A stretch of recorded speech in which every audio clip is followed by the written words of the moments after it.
We're about to shoot our video and we have deer up ahead. Aww. Oh, and they just went into the forest. Can you even see them now? It's a 2001 LS430 that we have had for just shy of 4 years, right? Yep. And 25,000 miles. So this is our Crazy. 25,000 mile checkup. You weren't a fan when we bought the car, as you might remember. And what do you think? Have you grown to like it? Enjoy it? Oh yeah, it's a great car. Why? It's luxury. It doesn't break down. It doesn't break down. It's That very much. trustworthy. All right, you know what I got here? This. Kind of the owner's, not the manual, but like the master key that came with it. And I've kept all the bills in here. So these are all the bills that we've had so far. They include oil changes, which you got to do, winter tires, which we had to buy because there's a lot of winter here, and the stuff that I'm going to show you right now that we had to do because it was mechanical, and it's the difference between a car running and not running and being stranded. Our 2001 LS430 had just over 250,000 miles when we bought it 4 years ago.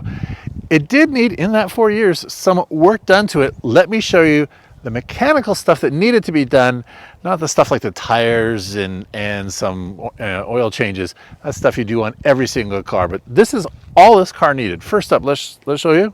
Come on, Amy, you can show me down here. We did these brakes, all four.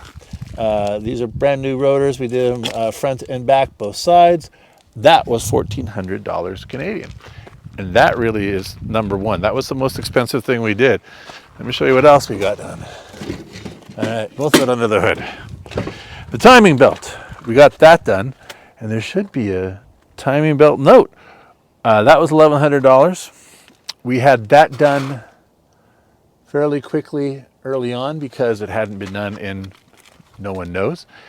And the only other issue that we had was the solenoid on this side went bad.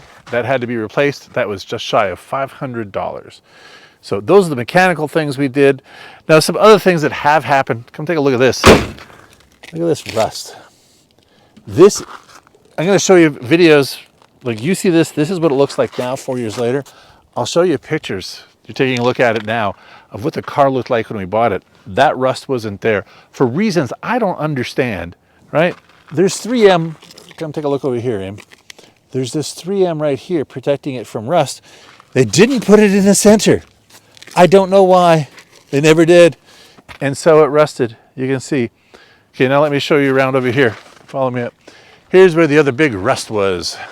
I think we've showed you this before. We had huge rust, both rear wheel wells. We fixed that for $350, but it's obviously coming back. It is a multi-$1,000 fix. But that's the only mechanical things that have gone wrong or had to be repaired, either preventative maintenance or, oh yeah, we need to do that right now, like the brakes. In 4 years, and again, now the car has 288,000 miles on it and is still chugging along in some very harsh climate and very harsh road conditions. So we've paid about $4,800 for buying the car and maintenance, like mandatory maintenance, again, like those, the brakes and and getting the timing belt done. So that is about $100 per month. That is what we've ended up paying for the 4 years that we've owned this car. What do you think? Good deal? Great deal. An amazing deal. Yeah. Yeah. So we bought it. It had just over 250,000 miles on it. Now it has 288,000 miles on it. We're looking for 300,000 miles or 500,000 kilometers if you're watching this in Canada or the UK or Australia. Now the car has had, like, except for those issues, right? Like no problem. No. Everything still works. Yep. Many of the issues that we've had have been like when we had the dog in the back seat and had to fix that. Oil changes, not a problem. The rust. Rust is an issue where we live. It's a northern climate, a lot of snow, and that just goes with the territory on cars this old. Yeah. What's been interesting, again, and we can see that old video of when we bought the car and how it wasn't rusty. Yeah. Just 4 years ago, it wasn't as rusty. Yeah. And how it's just come on like that. Now, it doesn't look like it was repainted at any point anywhere where it's rusting. We've always had the issue with the passenger side front door that looks that different color, but I don't know if that's just a paint fade. That's what one person told me, and that it wasn't replaced, but I'm going to say it was replaced because it's just distinct enough that you can really tell something wrong. But that's not where we're getting rust. We're getting it on the driver's side door, which doesn't have that paint fade. So, and the rear wheel wells, as you've seen. So that part of the rust is really unfortunate, and I see those cars that are in like California and desert states, and they look great, except for the paint fade if they're black or red. Yes. But other than that, they don't have to worry about rust, but that is just the way it goes here. Yeah. Otherwise, this car, I would take it on a road trip across the country, would you? Oh, I totally would. Yeah. Yeah, we'd have more room. Yeah. We've done that thing where sometimes you run regular gas when it gets really expensive, as it did last summer. Try to put it on 91 octane all the time. Have done that in the last 3 or 4 months. It does run better. Yeah. So people who say, I just run it on regular, there is a difference, but it's a long-term difference. If you put regular in all the time, you will feel it, and the engine will be a bit rougher. At least that was my experience. But again, the engine has 280,000 miles on it. Right. 288,000 miles on it. So it could have traveled to the moon at this point. Yeah. So other than that, though, stereo still works. All the buttons still work.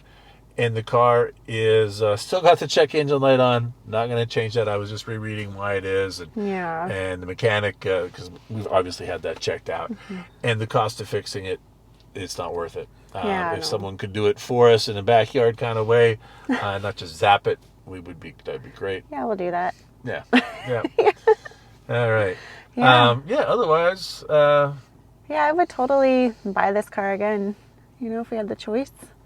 Yeah, I know. Every now and then we see, it's not very often, but we'll see another LS430 on the road. And I'm like, oh, they have one. Yeah, and maybe we should get one. But another one. Like get a newer one, or like this is 2001, 2006, 5 years newer. Yeah. Maybe it would be that much nicer. But why bother as long as this one is working? I do like that the 6-speed transmission over the 5-speed that this has, but that's the way it goes. Maybe, I definitely think this car is going to make it to 500,000 or 500K. Yeah. So maybe that's our next car. There you go. Yeah. Yeah. Or something that is more, I don't know, like that'd be the issue. Like, where do you go from here? Yeah. Right? Because you can go for other luxury cars, but they don't last as long. So, yeah. that Lexus is the issue. is the way to go. LS430. Yeah. All right, what should people do? Please like and subscribe to our channel. We greatly appreciate it for more videos of us talking about our wonderful car.